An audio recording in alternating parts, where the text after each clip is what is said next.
Në këtë edicion do të ndiqni.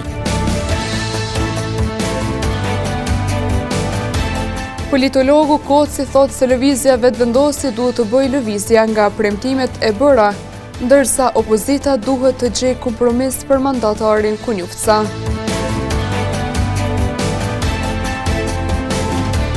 Eksperti komunikacionit Nol Dedaj apelon të ngasësit që të kenë kujdes gjatë ngasjes në mjegull.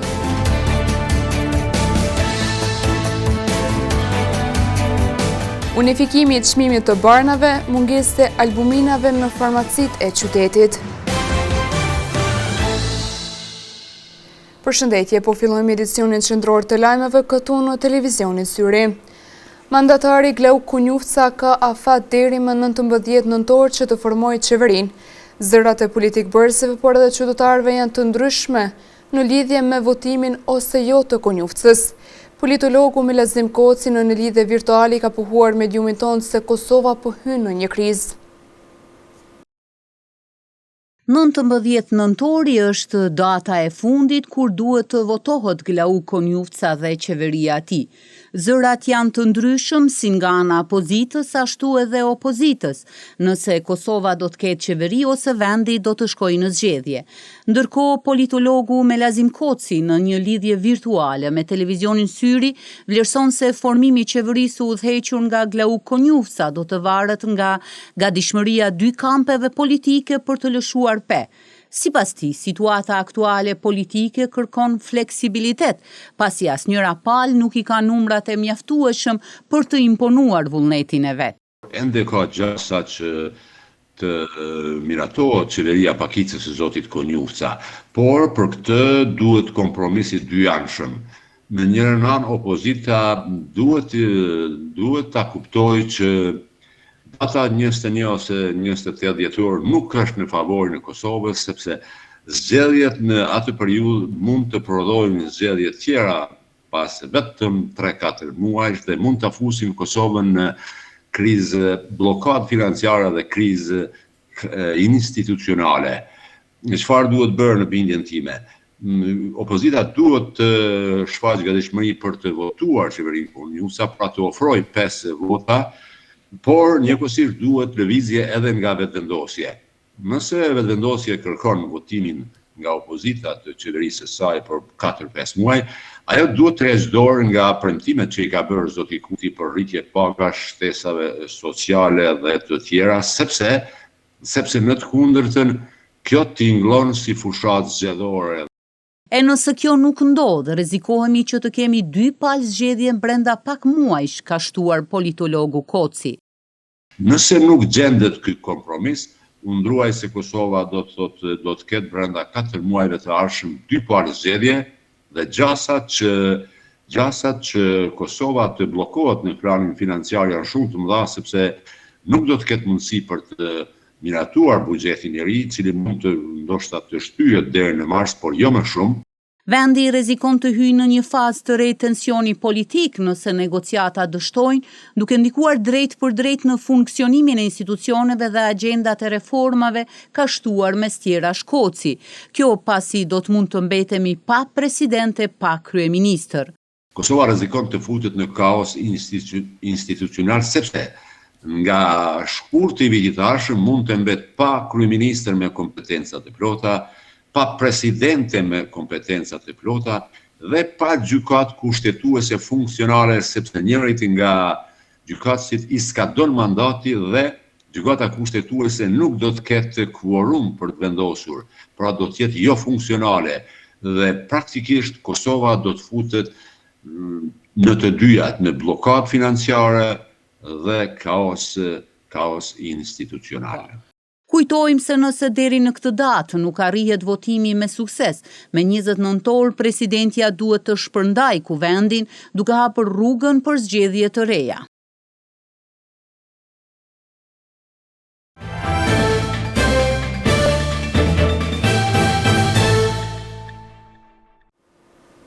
Banorët e një rrugë në Paralagjën Brekos thonë se tash e disa dekada nuk është investuar asgjë në rrugën e tyre. Materiali në vazhdim na njeh me detaje nga kjo ankesë. Banorët e Brekocit të Gjakovës në lagjën e quajtur Luftëtari vazhdojnë të ankohen për mungesën e infrastrukturës e cila sipas tyre është bërë shqetësim tash disa vite. Ata thonë se pavarësisht kërkesave të shumta dhe premtimeve që janë dhënë, ende nuk është ndërmarrë asnjë hap konkret për rregullimin e rrugëve. Ne kemi bërë disa kërkesa deri sot, edhe kur kanë qenë ata përfaqësues tjerë të lagjës asaj, mirë po deri sot kur kush nuk ka ardhur as më na po, as mu interesu për këtë rrugë. Është rrugë shumë e vogël, është shkurt, mirë po ka rol shumë të madh për bile sidomos për fëmijët e lagjës. Ata tonë udhtojnë si njonat e tyre me karroca të fëmijëve me asi, tonë i marrin nëpër qëtë rrugë që janë shpesh, nuk mund me dalë prej ujit, prej lloqit, prej asaj.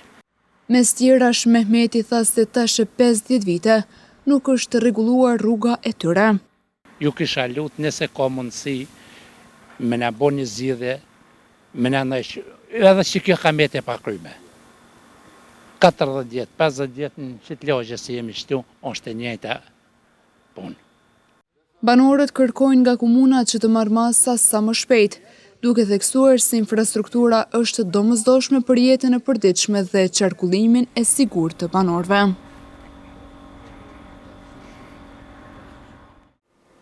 Zyrtarisht nga sot ka nisur obligimi i detyruar për pajisjet dimrore. Zyrtarët e komunikacionit rrugor apelojnë që secili ngasës në komunikacion të jetë i pajisur me gomat e dimrit dhe pajisje përcjellëse, ndërsa eksperti i komunikacionit Nol Dedaj në një lidhje virtuale me mediumin ton ka folur për kujdesin që ngasësit duhet ta kenë gjatë ngasis kur ka mjegull.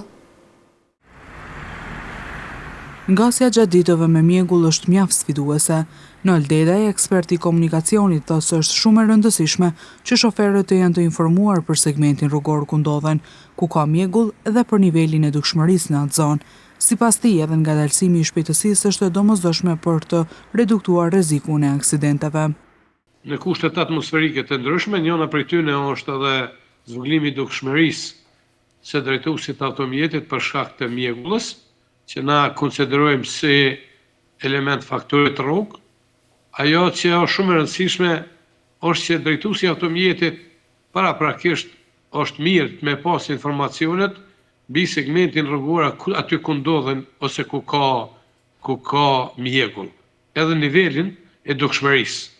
Pra, niveli i dukshmërisë është shumë interesant se përcaktohet për institutit hidrometeorologjik, nëse e kam thonë mirë, edhe aty përcaktohet edhe distanca e dukshmërisë. Prej kryesht është ajo pse drejtuesit të automjetit momentin e futjes në këtë zonë e kanë parasysh që nuk guxojmë i drejtu automjetin me shpejtësi më të madhe se sa distanca e dukshmërisë, pra na quajmë si shpejtësia sigurisë.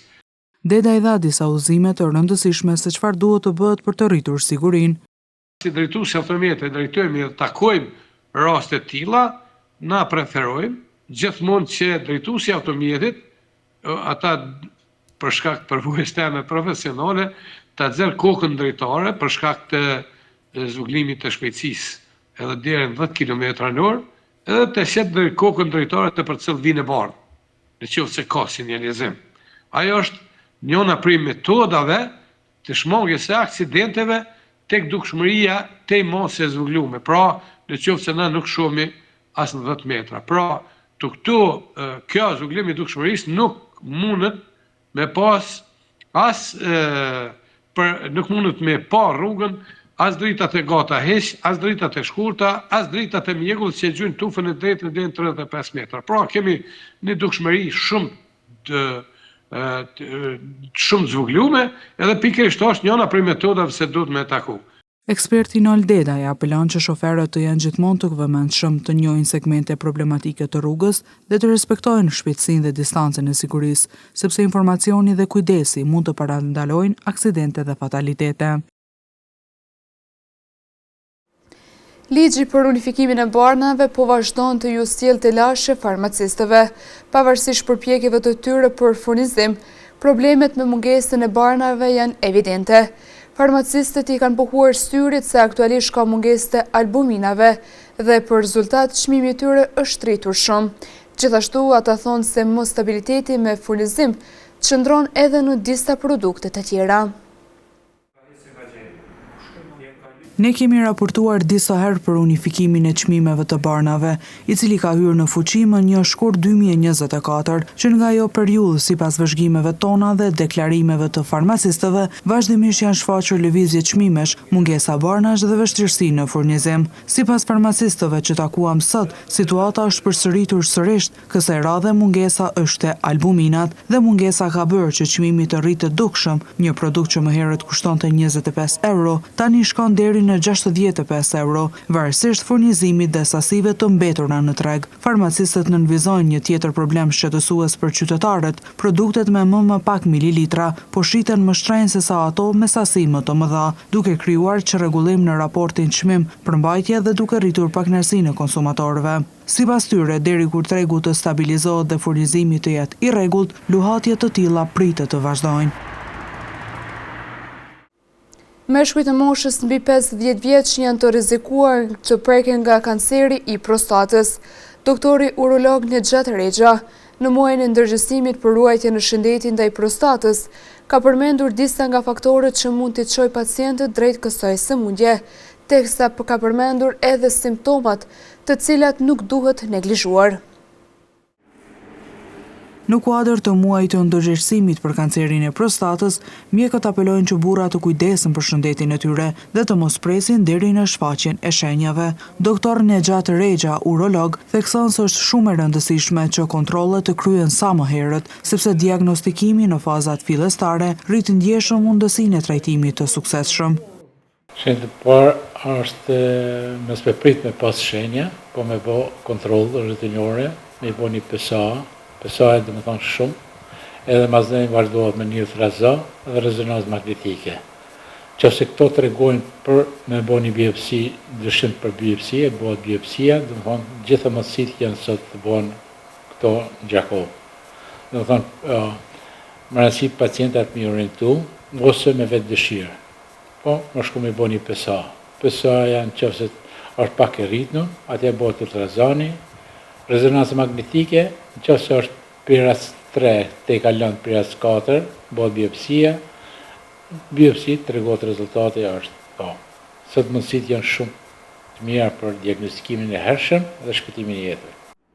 Se kanceri i prostatës zakonisht prek burrat mbi 50-60 vjeç, por doktor Rexha tha se ka edhe raste më të rralla tek të rinjët rreth 40 vjeç.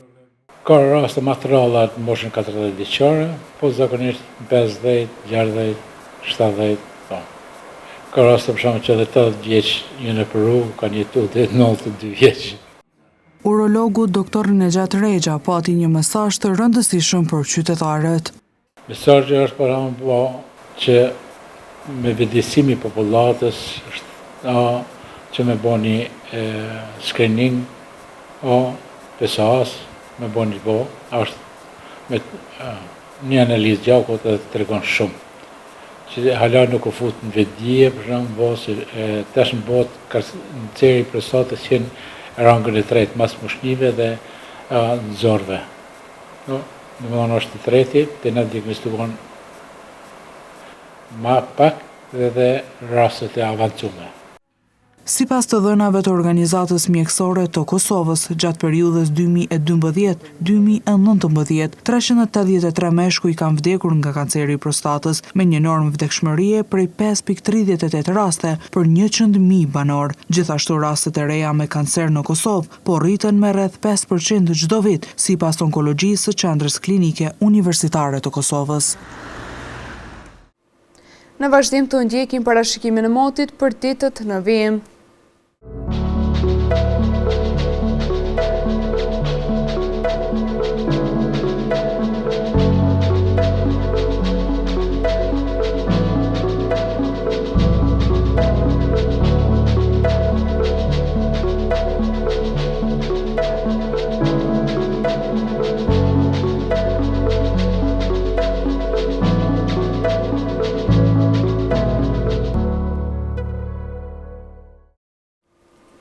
Para se të ndajmi të ndjekim edhe një herë titull kryesor të këtij edicioni.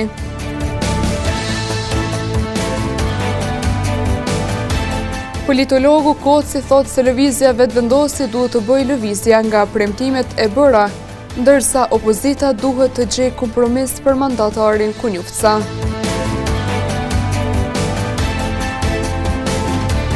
Eksperti komunikacionit Nol Dedaj apelon të ngasësit që të kenë kujdes gjatë ngasjes në mjegull.